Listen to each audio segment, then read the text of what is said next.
Antes de empezar, quiero invitarte a que te suscribas al canal y actives la campanita para no perderte ninguno de mis videos. Tu apoyo me motiva a seguir trayéndote más historias como esta. Mis padres protegieron a mi hermano violento, así que me fui. Me borré a mí misma y renací. Hasta que la única forma en que pudieron verme fue en la televisión nacional. Como mujer de 26 años, el apodo de Fácil fue el que llevé como una segunda piel toda mi vida. Parecía inofensivo, incluso halagador. Pero en mi casa, fácil significaba invisible. No causaba problemas, no gritaba cuando algo era injusto, no respondía cuando me herían. Tenía que ser callada, de bajo mantenimiento y siempre perdonar. Adrian, mi hermano mayor, era lo contrario. Un encanto envuelto en caos. Un día rompía una pared de un puñetazo y al siguiente usaba su labia para salirse con la suya. A pesar de su crueldad mental y física, mis padres siempre encontraban una excusa. Está pasando por una etapa. Los chicos son así, o mi favorita.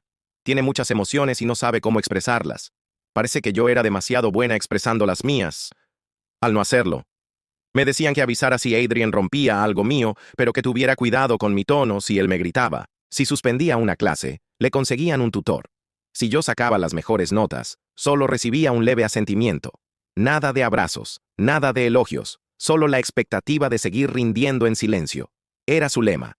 Sé la persona más madura, me repetían cada vez que él perdía el control. Escuché esa frase tantas veces que empecé a creer que tal vez estaba destinada a sufrir en silencio, que amar significaba tragarse el dolor para mantener la paz. Pero siempre había una pequeña voz en mi cabeza que murmuraba, «Esto no está bien». Con el tiempo, ese murmullo se convertiría en un grito, pero no todavía, no antes de que todo empeorara. Tenía 12 años cuando Adrián me lastimó físicamente por primera vez. Discutíamos por el control remoto. Algo tonto. Él tenía 15. No se limitó a empujarme. Me agarró del cabello y me arrastró hasta que mi cabeza golpeó el suelo. Recuerdo el zumbido en mis oídos, el golpe seco. Mi madre solo dijo, «No lo provoques, cariño. Ya sabes cómo se pone». Aprendí entonces que el dolor que me causaba Adrián no contaba. Cuando llegué a la secundaria, el abuso cambió. Ya no eran golpes, era guerra psicológica. En la mesa, mi padre leía mi diario en voz alta y se burlaba de mis miedos. Una vez tomó mi teléfono, fingió ser yo y mandó mensajes crueles a mis amigas. Perdí amistades por eso. Intenté enfrentarlo una vez y me empujó tan fuerte contra la puerta del closet que la rompió. Pensé, por fin lo verán. Por fin me creerán. Pero Adrian fingió llorar y dijo que yo lo había atacado primero, que solo se defendía. Mi madre lo abrazó. Mi padre me miró como si el problema fuera yo. Esa noche me acosté con un nudo en el estómago y una bolsa de hielo en el hombro. No solo me dañaba a mi hermano. Mis padres le daban el cuchillo y me pedían que dejara de sangrar. Empecé a preguntarme qué pasaría si algún día iba demasiado lejos, y peor aún, ¿qué harían ellos entonces? La noche en que Adrian me apuñaló en el cuello tenía 18 años. Todavía me cuesta decirlo, suena exagerado, pero fue real, frío, afilado y aterrador. Todo empezó por algo insignificante. Le reclamé porque había tomado $25 de mi billetera. Ni siquiera grité, solo dije, «Devuélvelos». Él se rió, con esa sonrisa arrogante de quien sabe que nunca enfrentará consecuencias. Me miró esperando que yo reaccionara y dijo, «¿Qué? ¿$25?» Intenté irme, pero me agarró de la muñeca y me lanzó contra el refrigerador. El mango me golpeó la cabeza y sentí el sabor metálico en la boca. Entonces tomó un cuchillo de carne. Pequeño, pero nada se siente pequeño cuando alguien furioso lo presiona bajo tu mandíbula. Tenía los ojos desorbitados, el aliento a marihuana y bebidas energéticas. Pensé, hasta aquí llegué. Los vecinos debieron escuchar mis gritos, porque la policía llegó antes que mis padres. Adrián fue arrestado en el jardín, esposado frente a todo el vecindario. Yo, envuelta en una manta, temblaba tanto que no podía sostener el teléfono. Pero la verdadera traición vino después esa misma noche, cuando mi madre gritó, «Tú no debiste provocarlo». Esa noche, cuando mi madre me gritó que no debí provocarlo, supe que había llegado al límite. No hubo abrazos, ni lágrimas, ni un intento de entender. Empecé a empacar esa misma noche, porque comprendí que, si nadie más me iba a defender, tendría que hacerlo yo. 4 meses después de mi cumpleaños número 19, me fui el mismo día en que el birrete de mi graduación cayó al suelo. No hubo despedidas, solo una carta enrollada sobre la mesa de la cocina que decía, «No me llamen, se acabó».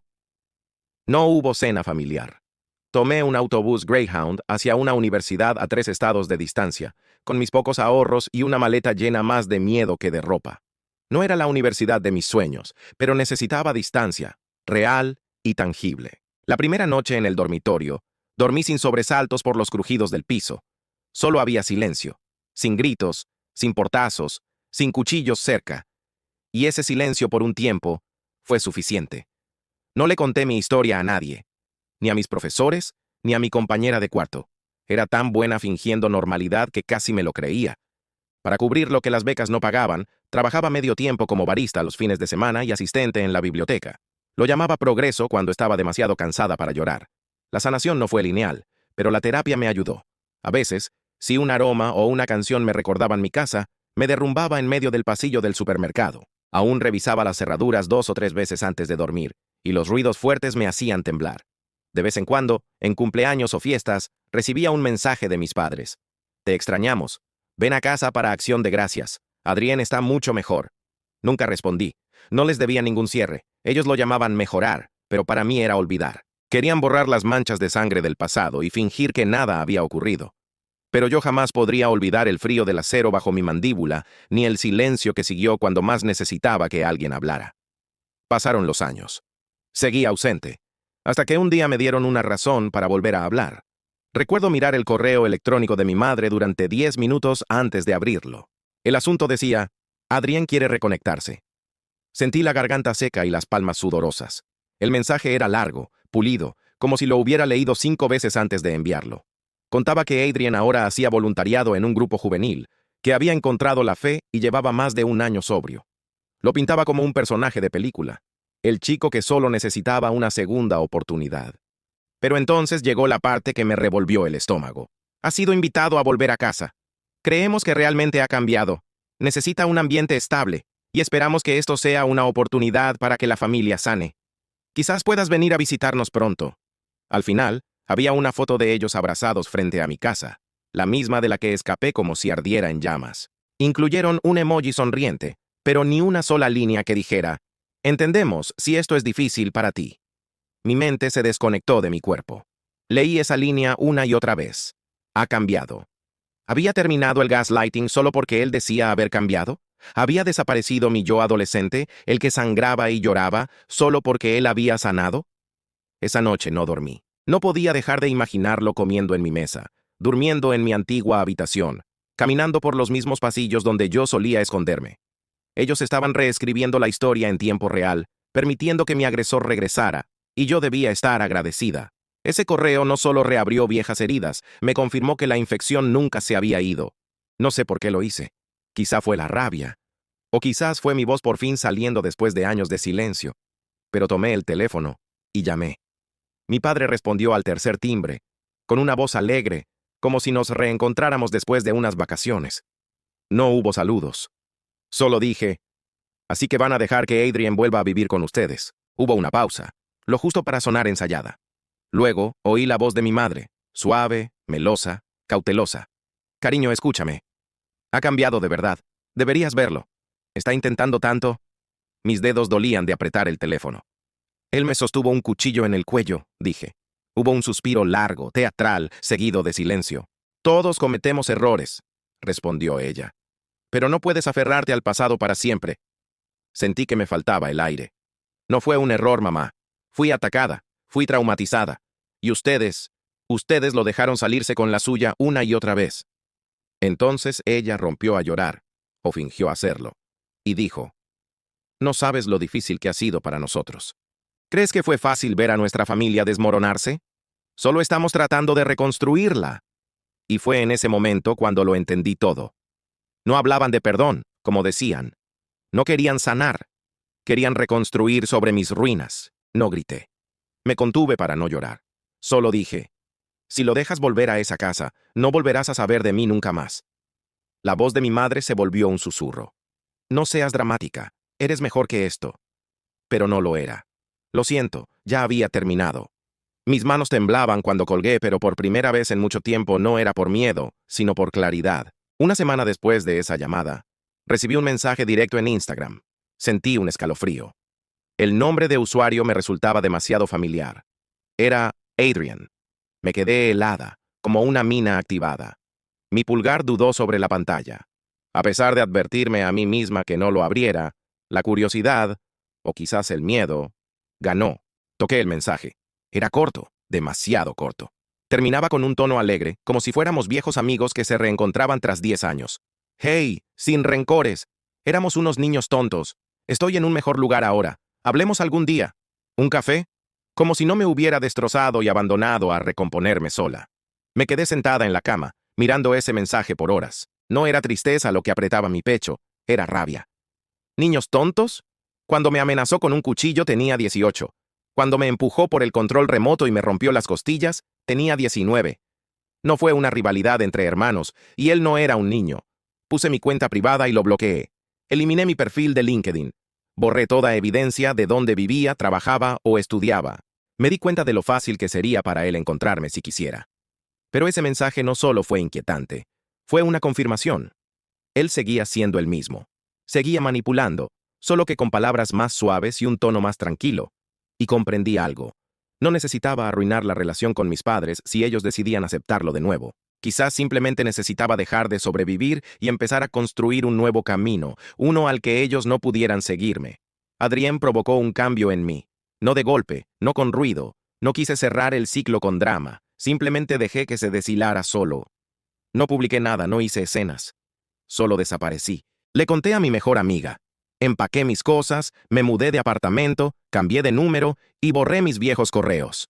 Incluso modifiqué legalmente una parte de mi nombre, solo lo suficiente para que fuera más difícil rastrearme. Nada extremo. Dejé de seguirlos en redes, dejé de imaginar reconciliaciones, dejé de esperar disculpas que nunca llegarían. No fue venganza, fue supervivencia. Mi terapeuta lo llamó contacto cero estratégico. Yo lo llamé respirar. Conseguí trabajo como diseñadora freelance para una startup, en una ciudad donde nadie sabía quién era. Pagaba en efectivo, viajaba poco, trabajaba remoto. Entré en modo fantasma en la vida real, sin dejar huellas digitales. Y con cada paso lejos de ellos, me sentía más fuerte. A veces dudaba. Pensaba si estaba siendo cruel, si me había convertido en la villana de su historia. Pero entonces recordaba el cuchillo, el silencio, el suelo frío del hospital y el olor a antiséptico. No era crueldad. Por primera vez, estaba eligiéndome a mí, y me prometí, en aquella pequeña habitación sobre una cafetería en una ciudad donde nadie conocía mi nombre, que si ellos querían olvidar lo que pasó, la única imagen que verían de mí sería a través de una pantalla. Ojalá pudiera decir que me reconstruí gracias a la esperanza o la fe, pero no, me reconstruí con rabia. Una rabia ardiente que me impulsó a demostrar que era más que la chica asustada que dejaron atrás. Me inscribí en clases nocturnas de marketing, diseño digital y branding. Estudiaba hasta el amanecer después de trabajar 11 horas. Aceptaba cualquier trabajo. Logos para bandas que nunca despegarían, páginas horribles para clientes dudosos, auditorías de redes pagadas con tarjetas de Starbucks. Y poco a poco, todo empezó a cambiar. Una clienta me presentó a una mujer que dirigía una startup ecológica y necesitaba un rediseño completo de marca. Trabajé 3 noches seguidas. Cuando lanzó su empresa, uno de los blogs más grandes de tecnología sostenible elogió mi trabajo. Vinieron más contratos, más clientes, más ingresos. A los 25 abrí mi propia consultora digital. A los 26 tenía 2 empleadas y una revista de diseño me llamó la heroína silenciosa de las empresas emergentes. No pude evitar sonreír ante la ironía. Toda mi vida me habían llamado callada, y ahora ese silencio se había convertido en mi superpoder. Pero nunca los contacté. No los desbloqueé. No suavicé nada. No grité. Me contuve para no llorar. Solo dije, si lo dejas volver a esa casa, no volverás a saber de mí nunca más. La voz de mi madre se volvió un susurro. No seas dramática. Eres mejor que esto. Pero no lo era. Lo siento, ya había terminado. Mis manos temblaban cuando colgué, pero por primera vez en mucho tiempo no era por miedo, sino por claridad. Una semana después de esa llamada, recibí un mensaje directo en Instagram. Sentí un escalofrío. El nombre de usuario me resultaba demasiado familiar. Era Adrien. Me quedé helada, como una mina activada. Mi pulgar dudó sobre la pantalla. A pesar de advertirme a mí misma que no lo abriera, la curiosidad, o quizás el miedo, ganó. Toqué el mensaje. Era corto, demasiado corto. Terminaba con un tono alegre, como si fuéramos viejos amigos que se reencontraban tras 10 años. Hey, sin rencores. Éramos unos niños tontos. Estoy en un mejor lugar ahora. Hablemos algún día. ¿Un café? Como si no me hubiera destrozado y abandonado a recomponerme sola. Me quedé sentada en la cama, mirando ese mensaje por horas. No era tristeza lo que apretaba mi pecho, era rabia. ¿Niños tontos? Cuando me amenazó con un cuchillo tenía 18. Cuando me empujó por el control remoto y me rompió las costillas, tenía 19. No fue una rivalidad entre hermanos, y él no era un niño. Puse mi cuenta privada y lo bloqueé. Eliminé mi perfil de LinkedIn. Borré toda evidencia de dónde vivía, trabajaba o estudiaba. Me di cuenta de lo fácil que sería para él encontrarme si quisiera. Pero ese mensaje no solo fue inquietante, fue una confirmación. Él seguía siendo el mismo.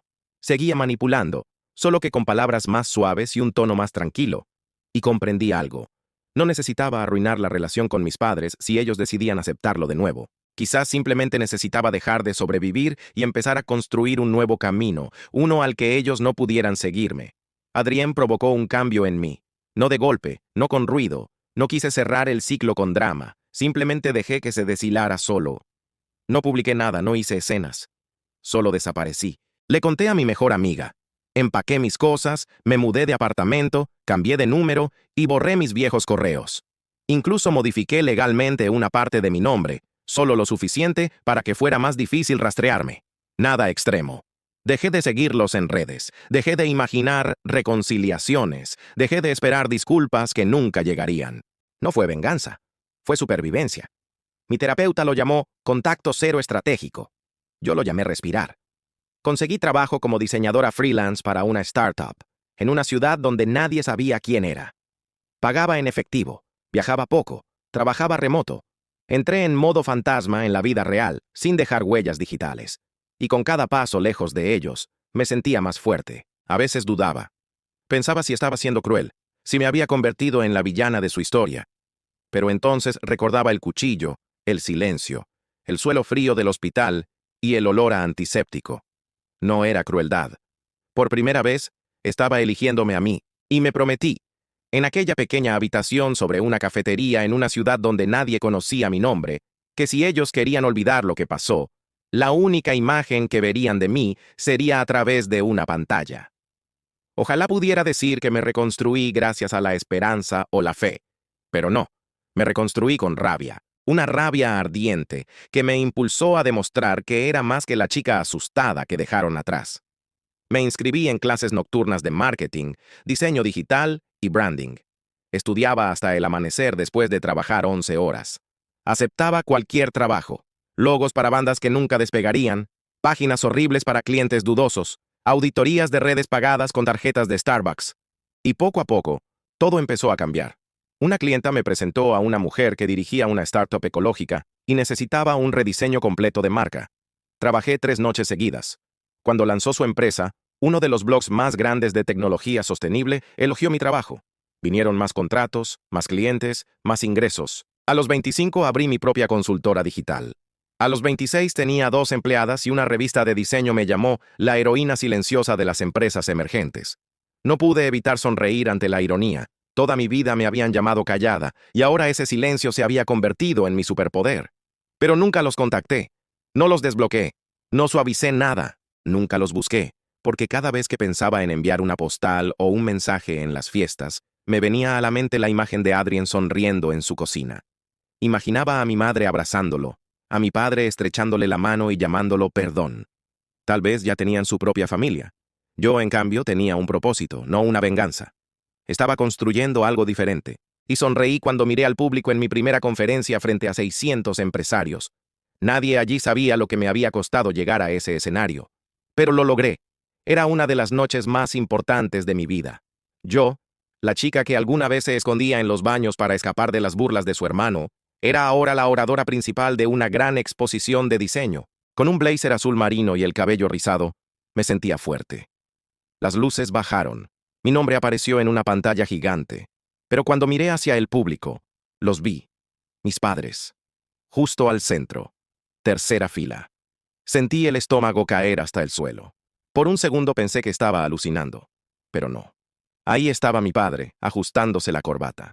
Mi madre apretaba su bolso como si fuera un trofeo. En el asiento vacío junto a ellos, vi el programa del evento, con mi cara en la portada. Habían venido, sin avisar, a verme. Las luces me cegaban. El público aplaudía. Solo pude avanzar. Di todo el discurso. Cada palabra que escribí a las 3 de la mañana entre lágrimas. Cada historia sobre reconstruirse desde los escombros del rechazo. La gente rió. Algunos lloraron. Pero yo nunca los miré a los ojos. Después un asistente se me acercó y me entregó un pequeño sobre. Dijeron que son tu familia, me explicó. En una hoja de papel floral la nota decía: estamos muy orgullosos de ti. Dejemos el pasado atrás. Con amor, mamá y papá. Sin Adrien. Sin disculpas. Solo un gesto vacío de paz. Salí afuera. Me senté en la acera con los tacones puestos y lloré más que en mucho tiempo. Ellos aún creían que esta historia se trataba de ellos, no de mí. 4 semanas después del evento, envié un artículo a una revista digital reconocida. No di nombres, pero el título era «El éxito no es perdón». No los ridiculicé, ni mencioné el reporte policial, ni el cuchillo. Solo conté la verdad. El costo psicológico de tener que sanar mientras quienes te hirieron te aplauden desde lejos y de que te pidan perdonar a quienes nunca asumieron culpa. El artículo se volvió viral. Miles de comentarios llegaron. Historias de sobrevivientes que convirtieron su silencio en imperios, de familias que ignoraron el dolor, de padres que defendieron abusadores. Una frase quedó grabada en mi mente como un evangelio. No le debes a nadie acceso a la versión sana de ti que se negaron a ayudar a construir. Mis padres lo leyeron. Lo supe porque una prima lejana, con la que no hablaba hace años, me escribió 3 días después. Tu mamá está devastada. Dice que has torcido todo. Torcido. Yo solo había contado la verdad, no la versión editada que ellos mostraban en las fotos familiares. Entonces entendí que no necesitaba su perdón. No necesitaba que se arrodillaran ni que admitieran nada. Solo debía soltar el hilo invisible que me ataba a su aprobación. Y lo hice. Archivando aquel mensaje, me serví una copa de vino y me senté en el balcón a mirar las luces de la ciudad como si fueran mías. Porque lo eran. No quería venganza. Quería libertad. Y finalmente, eso era lo que sentía. 8 meses después, toqué la campana de apertura del Nasdaq. Yo sola. Mi empresa salía a bolsa. Vestía un traje blanco ajustado mientras mi rostro aparecía en pantallas por todo el país. Las cámaras sonaban. Los reporteros gritaban preguntas. Un ramo de rosas blancas descansaba sobre el escenario. No de mi familia, sino de mi equipo. Mi verdadera familia. No lloré cuando cayó el confeti, aunque pensé que lo haría. Solo respiré, libre del olor de la culpa. Esa noche, 3 cadenas nacionales transmitieron la noticia. La fundadora más joven en llevar sola su empresa al mercado público. Dijeron mi nombre con respeto. Ellos lo vieron, lo sé. Quizás lo vieron en vivo, o lo leyeron en alguna de esas revistas de negocios que mi padre guardaba como si fueran sagradas. Los imagino deteniendo el video, mirándose, y escucho a mi madre susurrar, «Se ve tan adulta». A mi padre responder, «Siempre supimos que lograría grandes cosas». Eran expertos en mantenerme callada. El hijo que casi me destruyó fue protegido por ellos. Sabían muy bien cómo escribir cartas, cómo aparecer sin ser invitados, cómo fingir que aún formaban parte de mi historia. Pero nunca supieron realmente verme. No a mí, ahora. La única versión de mí que podrían volver a ver sería la que aparecía en pantallas, en revistas, en historias que ya no podían editar ni controlar. Una versión de mí a la que no podían alcanzar, cambiar o abrazar hasta someterla. No tuve que cerrarles la puerta en la cara. Solo tuve que construir un escenario al que ellos jamás podrían subir. Y cuando lo silencié, no sentí miedo, sentí libertad. Gracias por ver este video hasta el final. Tu apoyo significa mucho para mí, y cada suscripción me motiva a seguir trayéndote más historias como esta. No olvides activar la campanita para no perderte lo que viene.